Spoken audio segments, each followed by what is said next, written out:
देखिए, इस सरकार में सब कुछ दूषित है। हवा, पानी, विचार, मीडिया, ठीक है? और जो भी इनके खिलाफ कोई अगर आवाज़ उठाता है, बोलने की साहस करता है, तो उन आवाज़ों को दबाने की कोशिश भी की जाती है। राहुल गांधी जी के दौरे के बाद जैसे ही वहाँ पे गए, बीजेपी, आरएसएस, ये पूरा उनका एक तंत्र सक्रिय हो गया। और लेकिन मुझे लगता है कि उनके जाने से वहाँ के जो पीड़ित लोग हैं, उनका उत्साह बढ़ा है, साहस बढ़ा है। उनको लग रहा है कि कोई इस देश में है जो उनके लिए लड़ सकता है। अब सोचिए, अगर एक न्यूनतम ताज़ा हवा, ताज़ा पानी भी अगर कोई सरकार मुहैया नहीं करा पा रही है, तो इस सरकार की विफलता है। ऐसे में राहुल गांधी जी का वहाँ जाना एक उम्मीद की किरण बनता है। कल प्रधानमंत्री मोदी बंगाल गए हुए थे, वहां जाके उन्होंने कहा कि यहाँ की स्टेट गवर्नमेंट यहाँ के घुसपैठियों को संरक्षित करती है। देखिए, जब भी चुनाव आता है उनको घुसपैठिए दिखने लगते हैं। आसाम में उनको अभी घुसपैठिया नहीं दिख रहा है। आसाम में इंटेंसिव एसआईआर भी नहीं हो रहा है।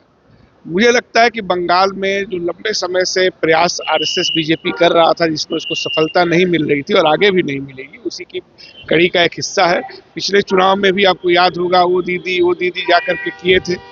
बंगाल की जनता समझदार है, उसको मालूम है कि ये व्यक्ति सिर्फ बांटने के लिए आता है, इनके पास कोई एजेंडा नहीं है देने के लिए।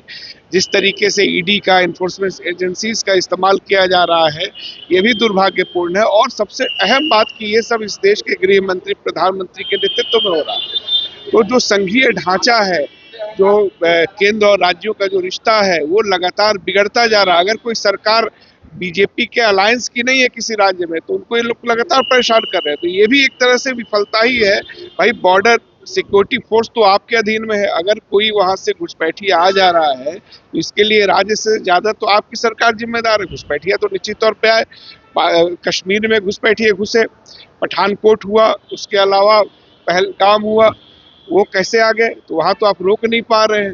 तो कहीं ना कहीं सिक्योरिटी के सवाल को जब आप राजनीतिक सवाल बना देते हैं, तो इससे चीजें और बिगड़ती हैं। और मुझे लगता है इससे कोई बीजेपी को फायदा नहीं होने जा रहा है। समाजवादी पार्टी के नेता ने कहा है कि आज जो रेप की घटनाएं विवादित बयान दिया गया है, कहा गया है कि इंटरनेट पे अश्लीलता बढ़ रही है, उसकी वजह से युवा उत्तेजित हो जाते हैं और महिला जब उनके सामने आती है तो बलात्कार।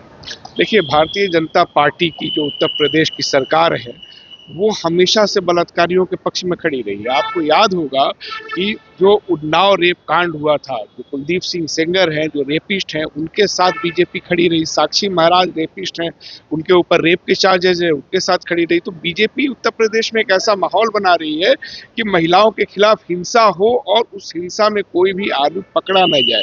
ये एक महिला विरोधी, अश्लील हरकत करने वाले लोगों की पार्टी है। और जिसने भी ये बयान दिया है, अगर सरकार में थोड़ी भी नैतिकता होगी तो ऐसे व्यक्ति को मंत्री पद से अपनी पार्टी से निकाल देगी। लेकिन मुझे पूरा उम्मीद है कि बीजेपी ये नहीं करने जा रही।